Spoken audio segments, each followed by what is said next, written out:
Some like it hot, some like it hot. Good afternoon, good evening. This is the Boxing Hat with myself, Ingram Jones, and Phil Lindsay. How are you doing? I'm fine. Yourself, Phil? Well, unlike you, on a different time zone to me by 5 hours, I was up until after 6 in the morning. Without any regrets, I must add that, because if any fight was worth staying up for, that was it last night. I have to admit that I sort of fell asleep for the first 2 rounds. But when I heard Pacquiao got knocked down, I sort of woke up out of my sleep. So, yeah. Well, I was kind of nodding, watching the other fights beforehand. Well, sort of like I was closing my eyes in between rounds of certain fights. I was just flagging that it's just been... Yeah. I'd been out with a heavy Christmas night out the night before, so it was survival of the fittest. But like I say, in terms of the fight itself, I mean, fight of the year, or I would definitely say, unless there's any other big KO, I'd say KO of the year, candidate of the year.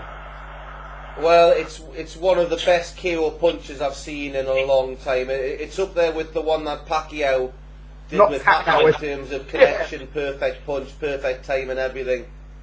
And it tastes like medicine, really. Well, we're getting the double lashings of irony, aren't we, in terms of fighters that are getting stopped by the punches that they've stopped other people with. Yes, absolutely. Hatton getting stopped by a body shot. Yeah, and now Pacquiao getting knocked out the way he knocked out Hatton. Very funny.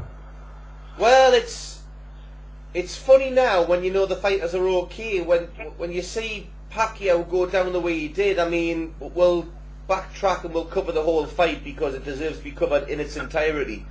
Yes. But in terms of when he went down, from the original camera angle, you couldn't see the punch at first. You just saw Pacquiao go down, and it was like ding ding ding. And when you could see the punch, I mean, when somebody's down and they stay down, there's no arms breaking the fall, and there's no movement afterwards. It's not funny in the short term. No. But like in terms of irony, it doesn't get much more ironic than that. But rather than going straight towards the end of the fight and things like that, in terms of, let's go back to the weigh-in in terms of the preparation, because the preparation of the fight, the commentators were talking about how Pacquiao didn't really work with Alex Ariza much this time, and I've seen some comments on Twitter saying that it's lack of peds and things like that is why he got stopped, which was absolutely ridiculous. But everyone's going to have their opinions, but when it comes to things like that, it's lunacy, really. It's technical. The reason why Pacquiao got knocked out is basic. It's technical. At the end of the day, Pacquiao has a straight left hand, Marquez had a straight right hand. And that's how the fight has gone. Manny has only got a straight left hand. That's it. He hasn't got a right hand, he's got a straight left hand. That's how he fights. And he comes forward all the time. Juan Manuel Marquez has always been the counter-puncher in this. Manny Pacquiao has always been chasing and trying to knock Marquez out. The most he's done is knock the guy down 3 times in the first round. He couldn't stop him then. It's in a higher weight division where he hit Marquez in the third fight and Marquez stood right in front of him. You know, for me, I thought it was ludicrous and almost suicidal that you would set up a strategy that would be attack, attack, attack, attack against a known counterpuncher.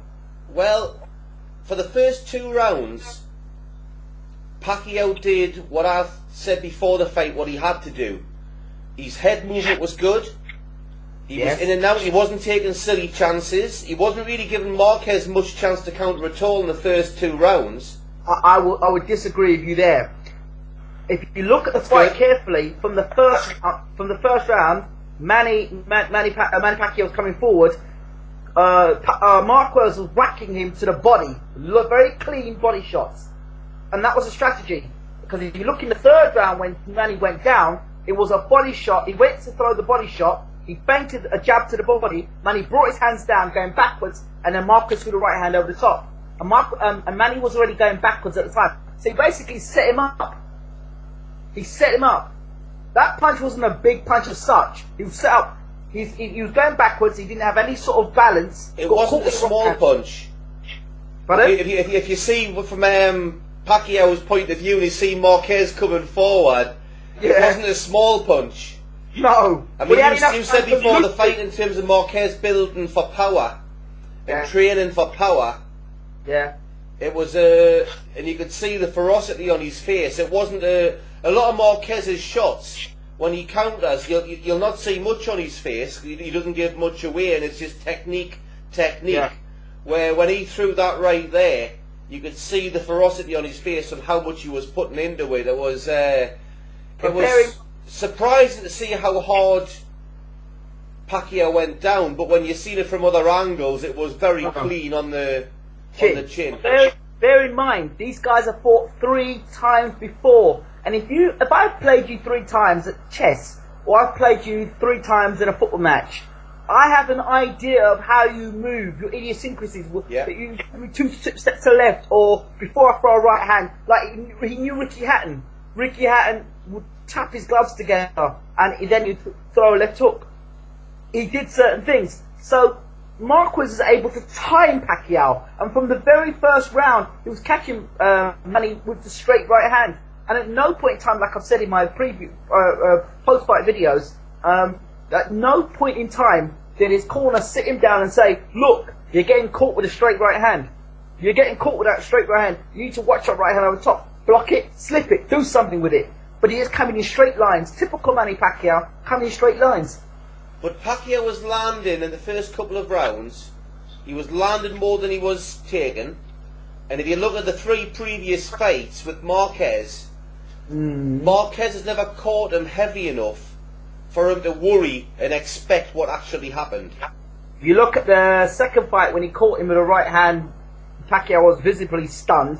The third fight, not so much. But this time, Manny was walking onto the shots. Remember, he's walking onto the shots, so every shot would hurt a lot more as opposed to come forward for a shot and go back. This time, Rocha told him, attack, attack, attack. Don't let Marcus off the hook. So with that, he's thinking, well, I had him down 3 times in the previous fight, or I had him drop before, let me go for him again. And this time, when he did drop Marquez was dropped by it was off balance, as opposed to Manny actually being hit clean on the chin and dropped. Right? So there's a difference. I'm not saying Marquez wasn't hurt, but he was nowhere as hurt as Manny was in the second part. No. And if you look, when Marquez was dropped, Manny comes in again, and he gets caught with a big right hand again. But because Manny takes it, the commentators say, oh yeah, Manny got caught with a right hand. But they're not saying Manny keeps getting caught with a right hand here. He's not blocking it, he's not slipping it. Well, he always has. He always has been caught. And this is where with Pacquiao, you see, you've got... I'm only going to digress slightly here. With the Pacquiao and with the Mayweather comparisons, that it's been different times, different people. You know, you'll get a lot of people will remain in the same camp, or certainly did up until recently, where they would have picked one, and the other people in the other camp would pick the other. Whereas some people they've changed their allegiances as they've seen different fights, different performances. But in terms of the Pacquiao, he has always been in more exciting fights, and he's been more entertaining to watch than Mayweather. Absolutely, but this isn't boxing. It's about hit and not get exactly. Hit. That's what boxing's about. And at the end of the day, Mayweather's career will last longer than Pacquiao's, because Pacquiao, like Roy Jones Jr., is one of these guys that depend on speed and reflexes. When those speed and reflexes start to go, in your 30s, in your mid-30s, you start to get caught with more punches that you would normally get away with because you're younger and your reflexes get you out of the way. So when Pacquiao was leaping in and throwing punches so amateurish, and his foot was coming up the air when he's throwing punches, lunging years ago, like I alluded to. Hattie is it? You know, when he was boxing recklessly beforehand, it was okay because he was younger. Oh, Pacquiao is exciting. It's Pacquiao. All we forget is about his technical deficiencies. He hasn't got a good right hand. He's not got a great jab. Okay, he's very good against guys who are sluggers. But against counter punchers, guys that time him, guys that wait for him to make the first move and can counter him hard, Manny doesn't know what to do. And Marquez said two things on the boxing show, his boxing show, where he's a boxing analyst on. After preview the fight, it's two things he said. He said, first of all, the right hand will be the key in this fight because Manny doesn't know how to deal with somebody hitting him back with the right hand. He said that. And he said the second thing is, I am more intelligent than Manny Pacquiao. Manny Pacquiao will fight one way, he'll just come and attack me, and I'll be there to counter him. So that's basically it. The long and the short of it, through the 4 fights, has been one guy trying to bum rush another guy who's a counter puncher, and eventually the counter puncher caught him. That's it. And he took out the judge's hands. That's it. Yeah, very much so. There should be no 5th fight. Nothing to talk about then? That's it? That's the end of it? That's it. Now, I tell you what though, because the fight was so electric. Yes. And I tell you, the way Pacquiao spoken afterwards, I don't know if Marquez wants it again because does he need it again? But I tell you what, you get paid a lot more money for a second one or a 5th one, as it is. And I'd watch it again. I mean, I was unsure in terms of stopping up till 6 in the morning for this and whether I was going to watch it on record the following day. But the way of recording Channel 5, because I was watching the Sky and watching that afterwards, that carried things across until when the US Bill started airing over here. So I was happy to stay up in the end, but because of the way the third game was such a tactical chess game, that I wasn't really that keen to see the 4th fight. But the way they both went for it, it was just, you know, no matter who you wanted to win, it was in the lap of the gods. It was just what boxing's all about, and that's what we need to see. You see, the third one, there's too many fights out there. You look at the UFC and the criticisms that used to get a few years ago for there was too much cuddling, mauling, and all things like that, and they started doing a lot more standing up, giving the fans a lot more action, and the sport has just gone through the roof in terms of popularity. Well, we need to see more boxers doing what they did last night in terms of showing ambition. That's due to matchmaking as well. Exactly. It's all about the matchmaking. I will also say, Marquez didn't do too bad for a 39-year-old, did he, Phil? He did very well for a 39-year-old. Yes. Well, your pre-fight comments were? Do I need to start mentioning a certain Mr. Harrison again here? I mean, I'm happy to leave like Sleeping Dogs Lie and things like that, but if we need to go back on previous predictions and things and like rubbing things in people's faces, then we can do all this. You couldn't leave it, could you? I think people watching the show will like it though. They'll like the fact, a little bit of banter between myself and you, of course. They'll like that, of course. In terms of Marquez's age 39, yes, his conditioning was fantastic, but I think if the fight had gone on for a few more rounds, that's where the age tends to catch up with you, and he was starting to find it tough in there. Which is why I say if they did fight again, I think it would be another barnstormer, but it would be another coin flip again in terms of outcome. I would go Marquez again. I think Marquez would do it quicker. Because you know how history repeats itself. You remember when Manny Pacquiao fought Morales the first fight? Alright? And then he fought a second time, and then Manny Pacquiao stopped him, and then didn't they fight again? Yeah, Morales by that stage was already finished. Yeah, so I don't know. I just think Marquez will do it again, but even quicker still. I just think that because I don't think Manny's going to do anything better. Even more so, he's been knocked out clean now, and hurt visibly. I don't know if he's taken the defeat with the same sort of dignity that he took his victories as well. He's handled it well. He spoke well afterwards. Didn't make excuses. It's shock for now. It's shock for now. He didn't expect that to happen. That's a shock. So he's like, yeah, you know, better man won. What can he say? There's not more he can No, say. exactly. But now, at the same point, I thought he handled himself with dignity and he's decorum. He didn't duck away from it. He didn't, you know, hide from the cameras. Very much like Ricky Hatton did as well. Yeah, Freddie Roach just blame me. Is that what he said? Yeah. Well, that's appropriate, I think, really. But again, in terms of blame, I still say that Freddie Roach, without question, made Pacquiao a better fighter than before you trained with him. Made him a lot more effective.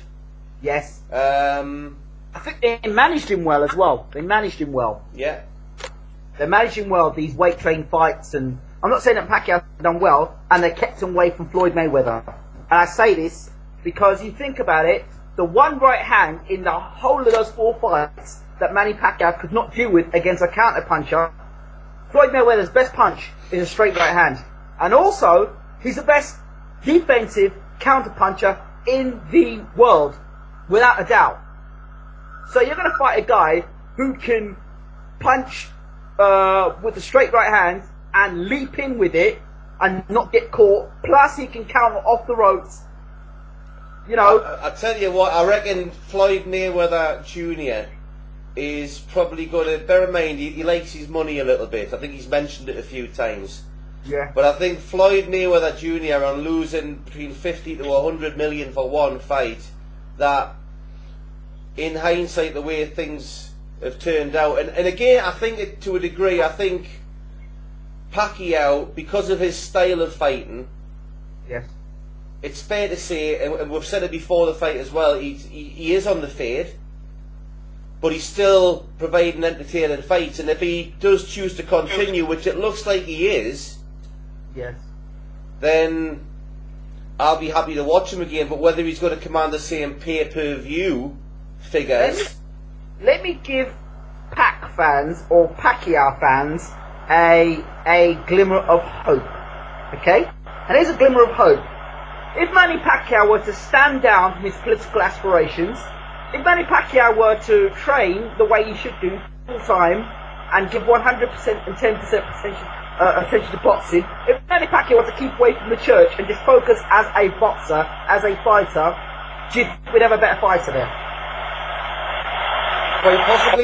Quite possibly, but at the end of the day, every man lives his own life, and if he's, in terms of boxing, if you're going to do boxing at the highest level, that should be your one and only focus.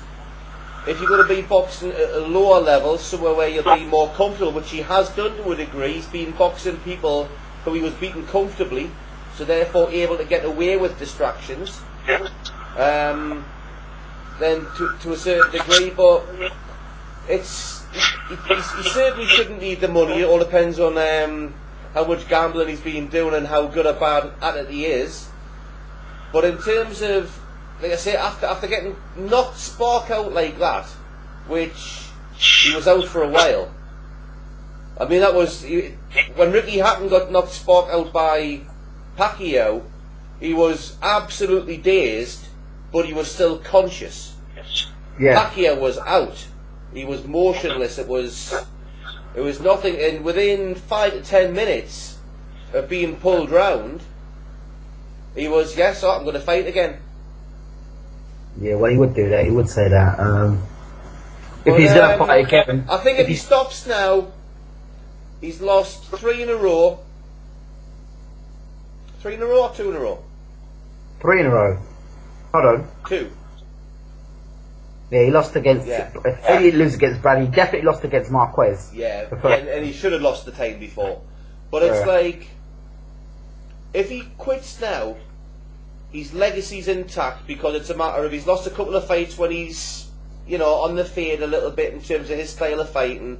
His legacy is intact. If he continues to fight 2 or 3 more fights, you look what's happened to Roy Jones Jr. in 10, 20 years' time.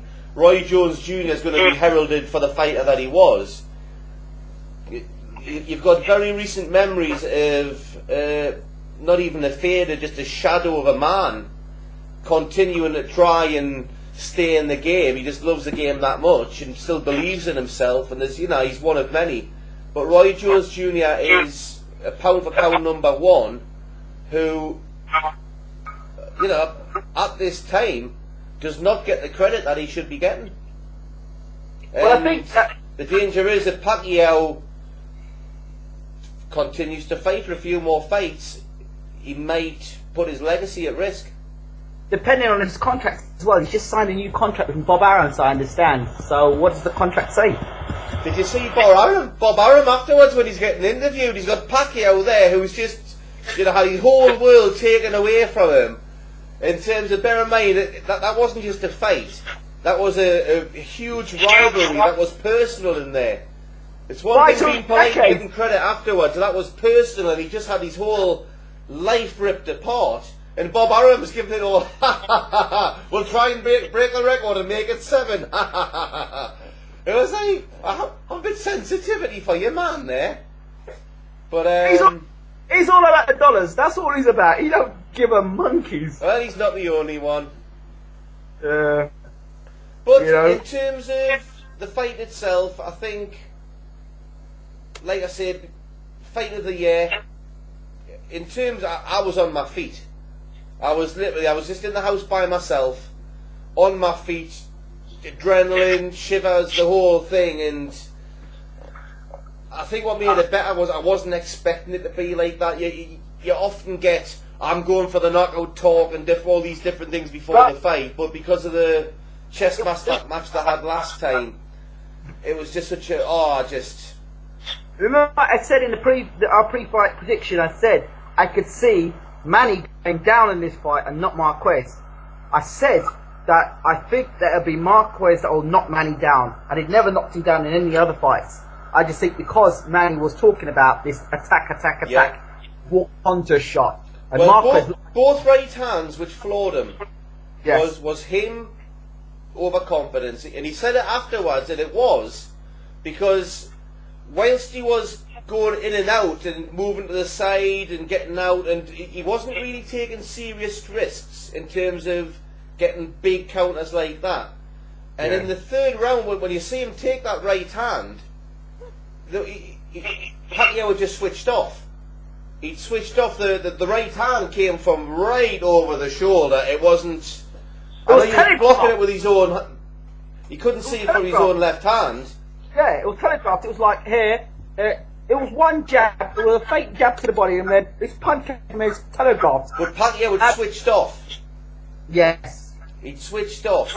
But that was very clever. He got floored in the 6th. I mean, bear in mind, for the sake of, it was one of those as well, because it was at the end of the round. You'd heard the clapper for the 10 seconds, and it was like, I want to end the round. I want to make sure I get this. And on the scorecards, he was ahead. He was ahead on all scorecards, I believe, by 1, maybe 2 rounds. But for the sake of that 1 second, it's like, you just don't know. But it's the attack. Yeah. That's and it's again with the irony. It's exactly the same sort of thing with Hatton. Just over anxious, and when Hatton made that mistake against Mayweather, funny that he got the point taken off him. Yeah. At that time, you can understand them, because I remember I was cheering when he started going mad and he showed his backside to Cortez, and it was like, and he just went mad. I was cheering. I thought he's going to get him here, because I was. Yeah. My heart was broken, and at the time, Hatton thought he was indestructible. So you can understand people taking those chances and all-out attack when all of the shots that they take don't trouble them. But when you've been stopped before, once bitten, twice shy, especially when you've seen so many other fighters, I guess it's just a fighter's mentality, and it's just built into some people. It's quite interesting because we talk about being knocked out and from the Groach camp. Amir Khan was another one who went attack, attack, attack. Danny Garcia. Well, it's the wild card, Jim. Wild indeed. Exactly. Well, I think in terms of the aftermath, in terms of who Marquez is going to fight, he's been asked. Yeah, is that been talked about? Has it been mentioned officially, or? They're talking about it, but if I were Marquez, I would retire because, you know, he will look 39 years old against anybody else in the world. Because he knows how the work rate, yeah. He worked on Pacquiao's work rate. Yeah, he knows how to fight Pacquiao. Timothy Bradley is a different situation. The thing is, though, in an ideal world, you finish on the ultimate high, don't you? Yeah. But when you feel that ultimate high, it's the hardest time to walk away. I would walk away on that. I'd be like, that's it. Yeah, that's but when you feel the adrenaline, which he's going to be feeling for weeks on the back of this, which you need because he'll have some bumps and bruises of his own. But, well, what about him? What about him versus Danny Garcia or Lucas Matisse? I'd happily watch either of them. I'd happily watch, but at the same point, in terms of Marquez, I think it's a matter of let's wait and see what he comes out and says, rather than speculate. Because, like you say, we don't know if he's going to fight again. That could be, you know, he's not going to have a rematch against Mayweather because that's pointless. You know what'll happen there? It's just absolutely pointless. So, and it's like there's no more unfinished business. Not really. So, I think it's pointless speculating on the Marquez thing at this point. In terms of Pacquiao, again, we'll have to see. It's going to be interesting to see if he stays with Roach. Because Amir Khan, he voted with his feet. Yes. And it'll be interesting to see if Pacquiao, if he does continue, if he wants to, again in terms of how he spoke in terms of the contract about, yes, I will fight again, I'll take a rest with my family. I thought he looked quite good. I thought he looked a lot better than he did in the third fight with Marquez. You did. I didn't. I thought he looked disjointed. I thought he looked disjointed, more amateurish, and he didn't look as tight, as compact. He wasn't, but I think part of that was because he was being more elusive and more careful, and he was getting in and out more rather than planting his feet more. Yeah, that's it, and that didn't suit him against Marquez. It did because he was getting. It was when he was actually flattening his feet and getting too confident that he was getting caught more. See, now he could do it against someone like Brandon Rios. He could do it against Brandon Rios because he's not as skillful as what Marquez is in terms of the counters. Brandon Rios straightforward or come and try to fight with you. That's fine. He'll look and run away. That's good. But against a counter puncher like Marquez, who's fought you before 3 times. You know, some guys have just got your number, and I just think that Marquez has got Manny's number. That's it. And I think the only other thing to mention with Pacquiao is if he does fight on. Yes. Let's see how Bob Arum sells his next fight. Well, that's interesting. That's what I would think would be the most pertinent thing to watch out for. But also, is he still considered a pound for pound, or is he former pound for pound? And if he's ranked number 2, where does Marquez rate? Well, I always remember when Shane Mosley got beat off. Who did he lose to his first 2 defeats? Forrest. Yes, Vernon Forrest. And Forrest was given at large afterwards. And then he got dumped by the Nicaraguan. Yeah, no, but in terms of the interview afterwards, he was given at large. And I remember Larry Merchant turned to him and he says, beating Tiger Woods doesn't make you Tiger Woods. And this was at a time when Tiger Woods was obviously head and shoulders above everybody in the golfing world. Before any marital issues and things like that. shall we say. But in terms of if somebody's got your number, it's like A can beat B, B can beat C, and C can beat A. They sound like Baron McGuigan. Say again? McGuigan says that a lot. Well, that's just not just in boxing, in all sorts of different things. Yeah. Horses for courses, but it's like with Marquez, I would say Pacquiao has had more defining fights against a range of fighters than Marquez has got. And if you look at it on paper, in terms of the facts, not in terms of the way things should have been, but in terms of the records, Pacquiao is now beating them 2-1-1. So I would still probably say that Pacquiao is ahead of him pound for pound. But if you look at Pacquiao, some of the guys he's fought have been weight drained. They never did that with Marquez. Marquez fought everybody as they were. No, I'm fighting you at a small weight division. He fought everybody straight up, and that was it. Oh yeah, but I still, it's exactly what you said. Pacquiao is absolutely tailor-made for Marquez.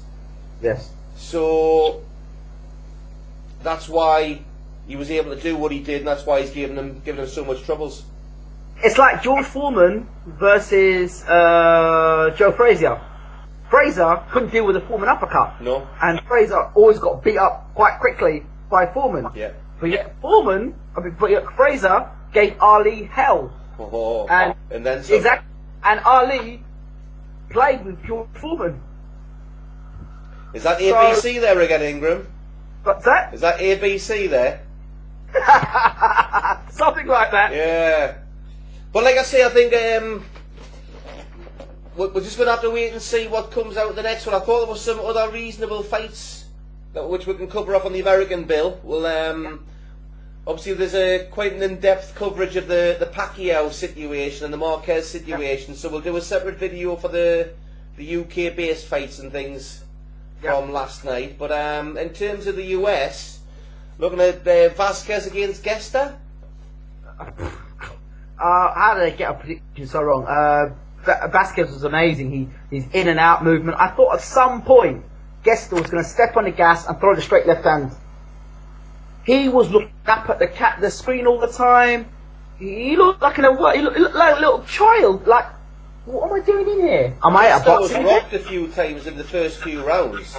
Yeah, he tried to cover it up, but you see his legs. His legs were rocked. He did his little dance afterwards each time. But he was rocked. He was doing his little smiley face, and I think that just made him circumspect. And he was hesitant to commit, because when he did commit, he was getting nailed. He was getting nailed with some solid shots, not knockout shots, but enough to stun him and enough to make him think twice. And it was just a matter of Vasquez. Before the fight, I'd looked into the records, but I didn't know that he had such a reach advantage. And I'm not saying I would have changed the prediction, I'm just saying I didn't know about that. And it was a matter of Vasquez just totally, he fought to a game plan. Boxed beautifully. And he maintained that game plan. It's boy versus man, basically. Boy versus man. Yeah. And that's what happens when you push people into world title fights they're not ready for. So that's a perfect example. He looked inexperienced. He didn't know what to do. He couldn't close Vasquez down at any point in time. He was sloppy with his shots. So full credit to Vasquez. That definitely. And as Gesta, his stock has gone down tremendously. And I don't know how many people are going to pay to watch him fight again, because that was just awful. Well, the thing is, they were talking about looking up at the clock. And normally when fighters do that, it's generally because of they're looking at the time. Yes, they're feeling the fitness, but he was doing it early. And I think it might have just been the whole occasion. The whole occasion, and he believes his own hype. Because even after 4 or 5 rounds, he was still carrying himself with a sort of presence that I didn't look like he was going to, but he had like a presence that like, I'm going to catch up with him here. It's just a matter of time, and I'm going to find him. And levels. Yeah, oh, definitely levels. But in terms of, he was given problems in terms of the range, and a man who knows how to use that extra range. Yeah. It was a bit like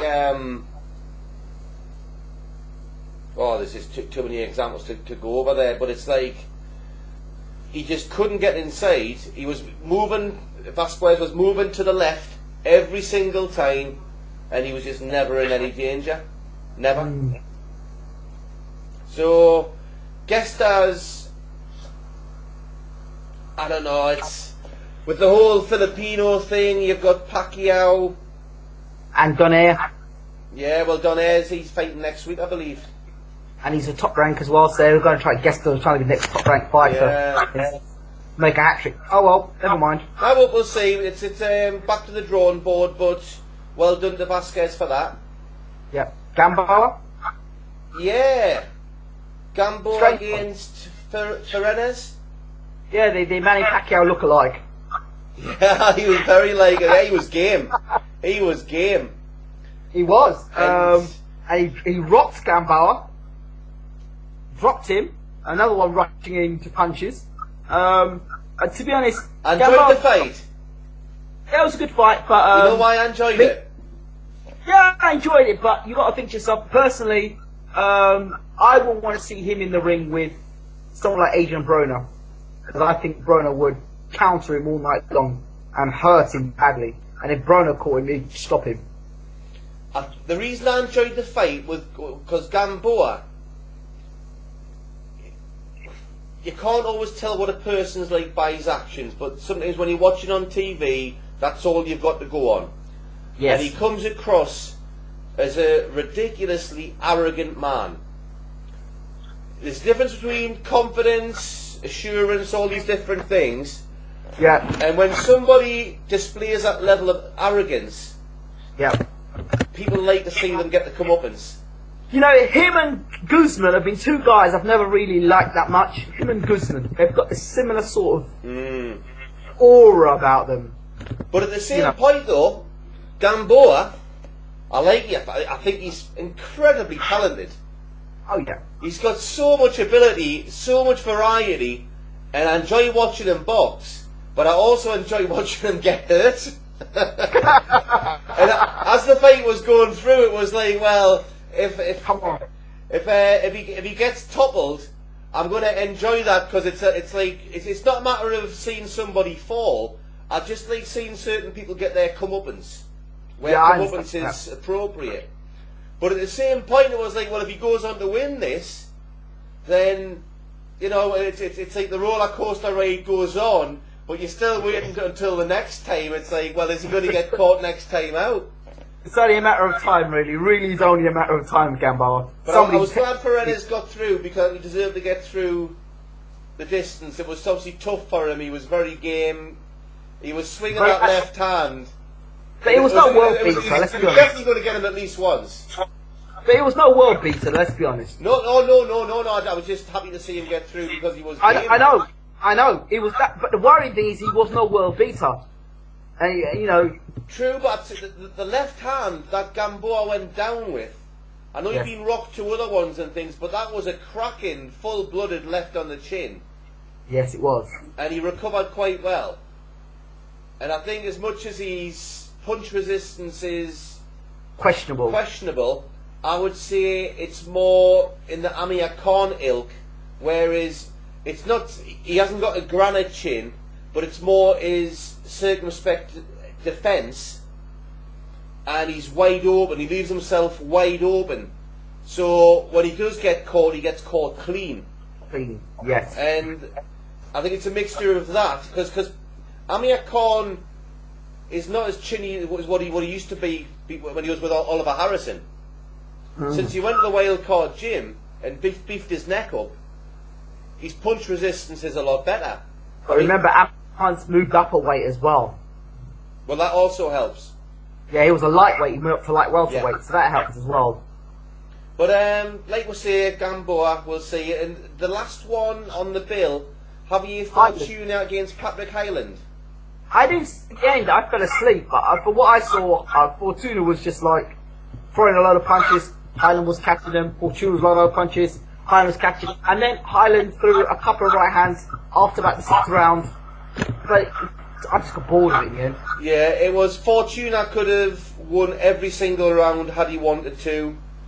He was in and out. He was levels above, and the main reason I thought that was he'd had better preparation. He'd fought better fighters. I think he might have been a better boxer anyway. Yes. But he'd had stiffer tests. And when I was doing the prediction beforehand, in terms of looking at it again, I hadn't seen that much of either of them. But in terms of Fortuna, had fought higher level. Yes. And it's just in terms of having that preparation. We've talked about it, quite a few fighters that don't get moved up. And it's a matter of, you get into bad habits, you get away with certain things, and when you go up to the next level, if you haven't been prepared for that level, then, yeah, exactly. But we'll talk about him later, yes. So yeah, what was the result in the end? Was it points win?